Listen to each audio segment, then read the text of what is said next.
My name was Bridget, and on the day after my wedding, my new husband handed me divorce papers. I never imagined my first kiss would lead to this. For 28 years, I lived by a clear set of rules. My parents instilled in me a deep faith and a traditional view of love. They taught me marriage was a sacred union, the ultimate act of purity. So I chose to wait. I was saving my heart for one person, forever. While my friends at university went on dates and laughed at my old-fashioned ways, I held on to my belief. I wanted a partner who would respect my choice, who would see the value in waiting. I dreamed of a white dress and a lifelong promise. Then, at a quiet cafe, I met Robert. He was charming, handsome, and he seemed to look right into my soul. My friend Molly warned me. "Be careful," she said. "He's known for leaving broken hearts behind." But I was already enchanted. I believed, perhaps foolishly, that my love could change him. Robert called me daily, sent roses, wrote poems.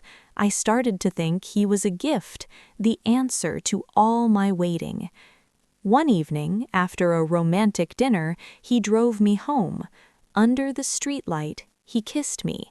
It was my very first kiss, a moment I had vowed to save for a wedding night. But in that car, my resolve melted. The next day, I told him we needed to slow down. I explained my vow to wait for marriage. He looked at me, his eyes intense, and said, "Then let's not wait long at all." A week later, he proposed a wild idea, a quick wedding in Las Vegas. My dream was coming true, but at a dizzying speed. We flew there, just the two of us. I wore a simple white dress. We found a tiny chapel. He kissed me after the minister pronounced us husband and wife, and whispered, "Now you're mine." My heart was full. But that night, in our hotel suite, everything changed.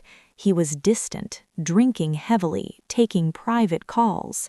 I sat alone, a bride already feeling like a ghost in her own marriage. The next morning, he was cold. He barely looked at me before uttering the words that shattered my world. "I want a divorce." He said I was too naive, too simple for his sophisticated life. He walked out, and my new life collapsed in less than 24 hours. I returned home in disgrace. My family, furious at my rushed marriage, turned me away. My only refuge was Molly's apartment. She helped me find a job at a local bookstore, where I tried to piece myself back together. Then, one ordinary afternoon, I saw his face on a business magazine. Robert Sinclair, a wealthy, powerful entrepreneur. The headline called our marriage his secret. He had never mentioned his fortune. The realization hit me. I wasn't a wife. I was a pawn in some cruel game. I decided to fight back. My marriage was legally binding. I hired a lawyer and filed for financial support. When Rothert was served, he was furious. He called, demanding I drop the case. I told him, "You played with my heart. Now you'll learn the cost." The story exploded into the news, tarnishing his perfect image. The court ruled in my favor, granting me a settlement.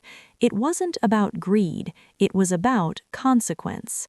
My parents, seeing the public vindication, asked me to come home, but the girl who left was gone. I used the money to buy a small place and return to my studies. I still believe in love, but now I know it must be built on respect, not just passion. Robert remains in his glossy magazines, but the sight of him no longer hurts. My spirit survived him, intact. I found my freedom. If this story resonated with you, please give this video a like to support our channel, English 8 Days, where we bring powerful stories to help you learn English.